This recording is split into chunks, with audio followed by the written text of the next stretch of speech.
What is the value of an ad that no one sees? Hello and welcome to Unscripted, the future of growth with InMobi. My name is John Koetsier. An ad that no one sees is pretty worthless, of course, but how do you measure that? And how do you value views between interstitials, videos, rewarded ad units, banners, and more? At the most basic level, advertising is about the currency of attention. And how do you win that game today? To chat, we've got Kunal Nagpal. He's a chief business officer at InMobi. He's an engineer by training, spent 4 years with McKinsey, has held no fewer than 5 roles at InMobi that we know about, accumulating in his current C-suite position. Welcome, Kunal. Thank you, John. Happy to be here. Super happy to have you. You're just off vacation, so you're super fresh. It's all great. 1,000 emails crashing in, but now we're just take 2 seconds and have a conversation about the future of the industry. I'll start with the obvious question. What's the value of an ad that no one sees? It should be zero, but it isn't. It isn't. The unfortunate reality is that the ecosystem is, as you know this, the ecosystem is complicated on its best day. For anybody sitting on the buy side activating any media plan, you're just trying to keep up with the complexity as it is evolving. You're trying to figure out where the ad went, on which social app, to which, open ecosystem, to which search ad. You take a step back and you start saying, okay, I sent all this money around and now I want to know who actually saw it. And that seems a little backwards. You should have started off by saying, am I going to spend my money on somebody who's actually going to see this ad? Right? So I think that's where we've been a little bit backwards in the way that the industry has evolved, where these sort of questions are coming in 10, 12, 14, 15 years after the industry was born. So the answer should be $0, but unfortunately it's not, but it's never too late to change. And in what you're saying, you're not even talking necessarily about obvious fraud, right? Obvious fraud, there are those players out there where they want you to believe that they're showing your ad to 5 million people, 20 million people, 100 million people, whatever the case may be. You're not even talking about that, right? You're just talking about basic viewability of an ad in a non-fraud ecosystem. Is that correct? Right. Yeah. This is not about fraud. This is not meant to talk about, hey, somebody's trying to scam me out of my money as an advertiser. This is meant to say that I am trying to put my money into a quality ad so there can be some reasonable outcome for my business out of it. And if somebody has their phone upside down on the table, you just spent, some money on that ad. That's not bad intent. That's just a wasted dollar, right? So I'm talking about that. We're not talking about fraud. And I think there's enough of that to solve anyway. Yeah. So you're in the business of capturing attention. How is that evolving? I'll give you a view of the ecosystem beyond InMobi because we are in-app specialists, and I'll tell you about, how we think we can and will influence change in the ecosystem. You think of the web world, right? Over time, let's say you open up your laptop in the morning, over time you've seen that web page have 3 or 4 different ads on that same one screen, right? Which one of those ads is actually going to grab your attention is an important question to be asked. And so that's how the advertisers started waking up to that reality and said, let's find out, because if I'm the ad that nobody's seen on that one page and I was one of 4 ads, I really shouldn't be wasting money on it. At worst, at best, how can I now rethink my creatives, my assets that I'm going to show, so that I'm not the 4th, but the first of those 4 ads, right? All pertinent questions. You think about the money that is going into the ecosystem on the website and you realize the gravity of the problem where, and I don't want to quote the advertiser, but a big, top 10 global media spender recently made a statement that on any given day, I am spending money where I am unclear about how 70% of that money is going to be effective, right? 70% of your money may or may not be effective is a really hard reality to live with. And that's the web world. And, so people are doing the right thing by thinking about attention now. We live on the in-app side. Apps by definition have only one ad slot on the screen. So by definition, the attention score is really high. So it's not a problem that I need to be worrying about and losing sleep on. Personally, as a company, InMobi doesn't need to worry about it as much.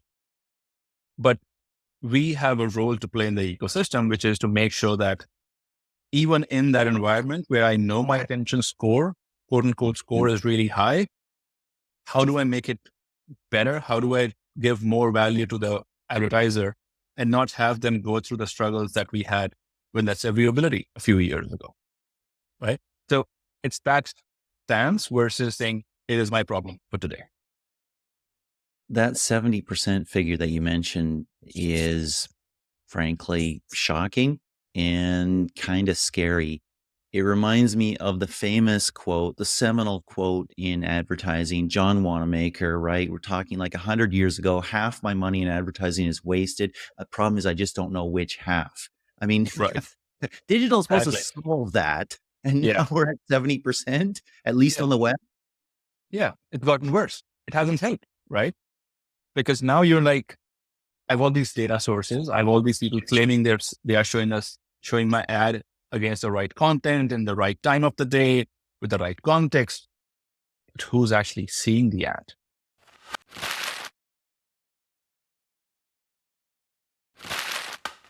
That brings up a critical point. There are so many players and there are so many ad tech vendors who do little slices of the overall job, viewability, fraud. So few of the dollars that you actually spend on advertising seem to actually go to an advertising company, a publisher. Talk about that. I think there was some estimate that there was 40% or something like that of the dollars that somebody's spending are going to all these different little vendors and not going to getting my message in front of my potential customer. Yeah. Honestly, it would be a good number if it is only 40%. I think the reality is that we did this test maybe about a year ago at this point, and we're trying to figure out what's the tax, quote unquote tax, in just enabling an advertisement. When I say enabling, I mean verifying there's no fraud in that slot, verifying it's viewable, verifying that it's, measurable, which is obviously important, verifying that the data used for targeting is the right data. So everything from targeting, measurement, viewability, IDT, all of that actually was somewhere north of 52%, right? Now, I'm not saying that's the average. I'm just saying I ran a test, I looked at 52%, and I'm like, this is out of control. This is absolutely out of control. And it is unfair to the publishers who actually created the content that we all came for. And yet more than half the money actually went in this quote unquote enablement, right? This is not the money that went to the DSP or the SSP. That adds to on top of that. Something is broken. Something is definitely broken, and it's definitely unfair to the publishers who are actually capturing the base attention unit in the first place. It's also unfair to the advertisers who are spending their money. Right. Talking about that, thinking about that, how do you see viewability and attention evolving? I think at its simplest, I think of attention as replacing viewability. It's like sort of the evolution of viewability where we finally are going to talk about not just, hey, was this ad viewable on above the fold, but did anybody care? Right. And we're in this, it's almost like a deja vu. Like 5 years ago, we said, is this ad even viewable? Why are we wasting money on it? Great. But we stopped talking right after that. Did actually anybody view the ad? Viewable doesn't mean you viewed, right? But we stopped talking because the need of the hour was rampant fraud, let's clean up the ecosystem. Let's make sure the ads actually are viewable. But honestly, it's the way the industry is wired, where we have so much complexity to resolve. We're going through things incrementally. And it's not to say that that's the wrong thing, but I think in this situation, we stopped at the wrong time. We should have gone on attention like 5 years ago and said, even if we don't know the answer today, let's not stop. Let's keep working on it, right? You think of the IAB Tech Lab and its role in bringing together a standardization of the definition of viewability. Incredibly important. The OM SDK was, born out of that effort. Great. But why stop there? Mm-hmm. Like, it takes a while to get consensus, and we had the consensus then of the industry, but we sort of stopped short, right?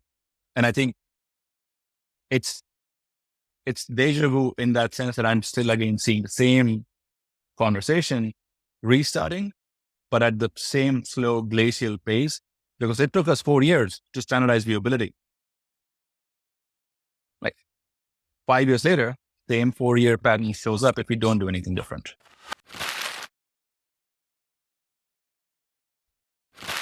So I want to dig into what that means, what attention means, and how we understand that, how we decide that, how we measure that, how we ensure that with an ad unit. Lots to dig into there. But I mean, who wins by making this pace of progress so slow? Who wins when we don't figure this stuff out? Is anybody? Seems bad for the industry. It's bad for the industry. And I think that's the reason why the programmatic ecosystem gets that rap, right? And I have a lot of, let's say, self-shame attached to that, saying that I think we deserve it. If you don't do things the right way to begin with, and you take 5 years to again have the same conversation and then talk about a multi-year plan, we deserve that rap on our knuckle, right? Mm-hmm. Nobody won.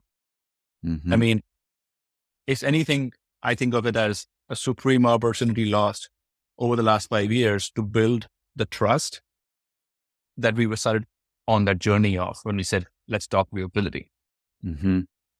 So when you talk about viewability transforming into attention, or at least our focus needing to be on attention, it brings up thoughts like playables. It brings up thoughts like interactive ad units. It brings up other things like, is that where you're thinking? Is there more to it? That's definitely a part of it. I think the attention conversation is probably going to start with that. Do we have the right creatives? Do we have the right way of engaging with the creatives? But also, am I showing the creatives in the right location for people to care? Mm-hmm. Am I going to have the creative interact in the time frame that you think a user's attention lies on that page? So like all 4 of those aspects, right? It doesn't like stop. It just starts at creatives. Give an example. It's again, goal of an app is a little bit easier, but let's play with that. The bread and butter of the ecosystem is still, static banner. Everybody Mm-hmm. wants video, but the bread and butter is static banner for the whole ecosystem. That banner could be at the base of the fold. It could be at the top of the fold. It could be like in the middle, almost like a, in-stream setting. Somebody should go back to the basic and say, you know what? We went with the base because that seemed like the most unintrusive area. But what's unintrusive also usually gets the least attention. So what are we doing here? Do I remove this banner? Because that might improve user experience and not waste advertiser money. Or do I have a better placement for this banner? Mm-hmm. Right? Mm-hmm. Those kind of conversations definitely need to happen. I think they're happening in bits and pieces. So there's placement, there's ad unit, there's ad format. Maybe that's the same thing. There's also the creativity aspect. And Right. if I'm an advertiser, I want attention. I need attention. I can't achieve my goals without attention. So the onus is on me as well in terms of creative and offer and other things around the architecture of my ad to do things that capture attention. Do you see some need for evolution there? I see the need for evolution in a slightly different lens on that. What I mean by that is, I don't think advertisers necessarily create unattentive or lack of attention sort of a creative. I think some amazing work that happens. I mean, you see the awards at Cannes every year, and they're just like spectacular examples of what is the value of a creative. But how is that applied in the real world is where I don't think we've put enough, attention, pun intended. Right. So it's less about, do I need to change my creative? It's about, how do I showcase my creatives in a way that they get you to see and interact more with them. Right. Mm-hmm. And the answer shouldn't be a lazy answer like, oh, let me just make sure that my sound is always on. Like, one of my biggest pet peeves for the news publisher that I don't want to, throw under the bus, every time I would log on and I would go, whatever.com, the first thing I would hear is like an auto on sound from some advertisement, like below the fold. I'd be like, now I want to just shut down this URL, not actually read the news that I came here for. Right. Yeah. That's the terrible idea of, it was a great creative. Almost always it was actually a relevant creative, but that's a bad way to get my attention. Yeah, you sound like a consumer there. I think that's a pet peeve of many. Absolutely. That's bad for publishers. It's bad for the advertisers themselves to be annoying. And you almost start thinking of Seth Godin and permission marketing in a modern age. That book is like 20 years old right now, but it's still relevant, right? Rewarded unit on a mobile app. I mean, there can be real value there. It doesn't have to be. Those are evolving right now, right? And those are evolving and they're getting longer and longer. And you're getting this 45-second little playable and then a 30-second video following. And maybe that's not the answer either, right? But something that says, hey, you're having a moment, you're between levels, or you're between segments, between sessions, perhaps on a news app or other utility app. Here's something, pay, and get some attention. Thoughts on those types of units? Yeah. In fact, we recently had our customer advisory board with some of our key publishers. And one of the conversations in that time with them was, does it have to be let's say what is now accepted as a standard ad unit of a rewarded video? Does it have to be, either regular ad or even a playable ad? How about we change it around and say, hey, look, the generation behind us, they have a different way of interacting. They have a different way of being and influencing others. So how about, instead of a quote unquote standard rewarded video, how about instead of that, we put in a user generated play session of 20 seconds that somebody who's much more advanced than you in that game has uploaded. And you show that to say, look at the value of that level. And this rewarded video is going to help you unlock some of those, let's say, coins to get to that. Not explored enough. But that also goes back to your previous point of, should we rethink creatives in a way? I think there's definitely room for that. Mm-hmm. But how does it fit into your user profile is more important.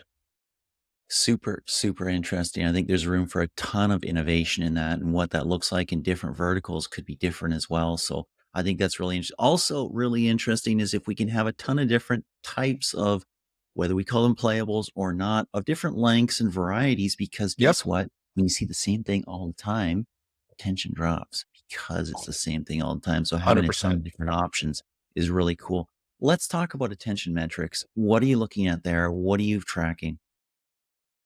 So what are you measuring? I mean, I want to say nothing, but that's not true. I think there's some obvious metrics. You look at the CDR, you kind of look at the predecessor of CTR, you look at LTV as a successor to that. But to be completely honest, I think the bedrock of this world that we live in is actually user churn. Are we actually putting the right advertisements out there? So user churn is not, a consequence of that. Instead, a user churn should only happen for reasons not related to advertisement, right? So when we work with publishers, we ask them that question. Is my campaign actually making the users happier, or are you seeing them leave you, right? What should I change in my campaign? What are you seeing best practices? How do we get better at making sure that the ad is not just seen and interacted with to sort of reflect the fact that it was an ad that was worth their attention, but do they actually like it enough to be more in your environment than in your competition's environment? And do you have any unique challenges in app? I mean, we've talked about the web, right? 4 ads, 5, that's low. Maybe there might be 10 ads on the page, right? Which one is actually visible? What's above the fold? What's not? In app is different. You've talked about that. There's a small screen, right? And Right. so your ad is probably the only ad, or maybe it's the only thing on the screen in an interstitial or video or something like that. But Right. are there some unique challenges there? There are definitely challenges. I think when it's not, let's break that into two things. When it's not an interstitial ad, I think we need to rethink where is the right placement, right? We've seen like icons show up as an ad unit off late. And that's definitely seeing much better adoption with users where they're like, I see this floating icon instead of a, banner that is always on my screen annoyingly. I have the option of interacting with this icon. I have the option of moving this icon to where I want it to be less intrusive, right? More control to the user. You flip that to the interstitial side, and then the question is, do I keep showing the same full page just because I have the opportunity of full page? Or do I say, yeah, sure, I have the opportunity. I have the real estate, but not all houses are made, from your front of the boundary to the end of the boundary. There is some room to play there. How do I be more creative and maybe make that screen in different, let's say, sections almost, and let users interact with it, right? So there's definitely room to rethink the way we do things.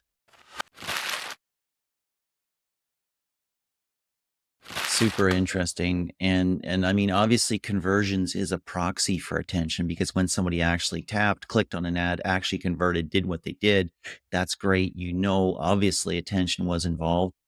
But that not every advertiser is a performance advertiser. Not every Exactly. advertiser is somebody who wants an instant action that's worth $1 or $5 or $2, something. Some advertisers sell something that's Exactly.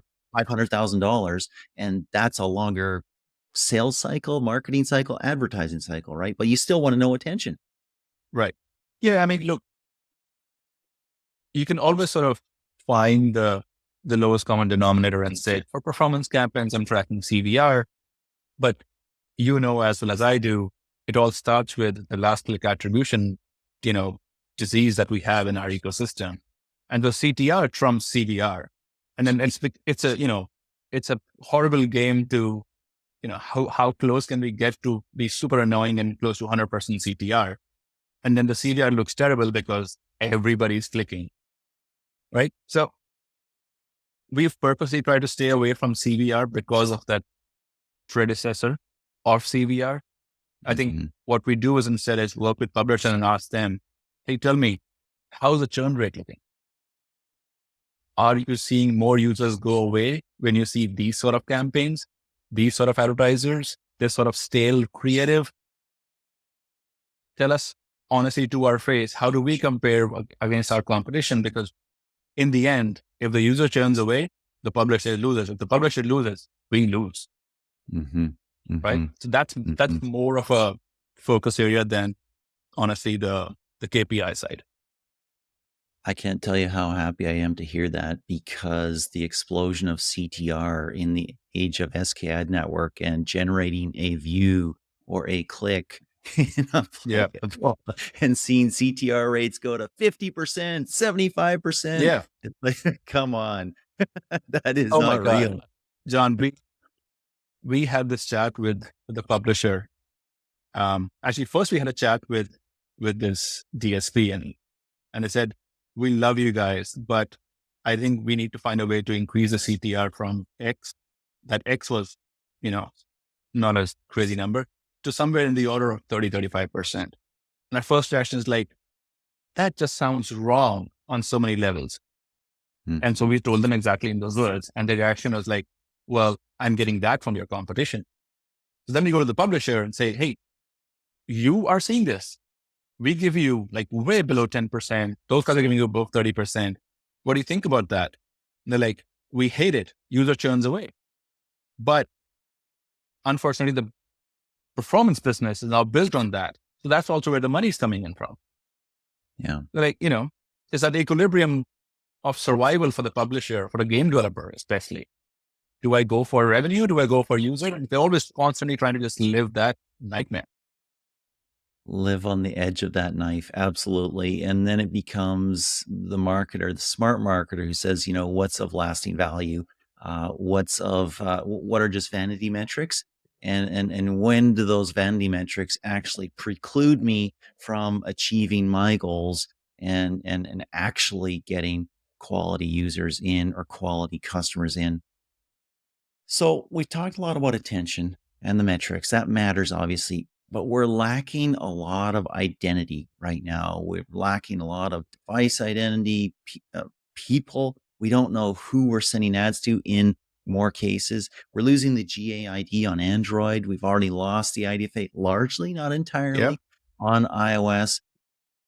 How do we generate attention when relevance is getting harder? I think I'm going to tie two things that I had mentioned before. Actually, one that you had started off with saying, should we rethink creatives? And the point I was making about, let's connect each campaign, each creative, if we can, to user churn. Everything in the middle is a means to solve that equation, right? We used to talk about DCO 6 years ago. Then we used to talk about DCO 5 years ago, 4 years ago, 3 years ago. I don't know when it is more relevant than if not now, right? I know I'm losing my ability to target better.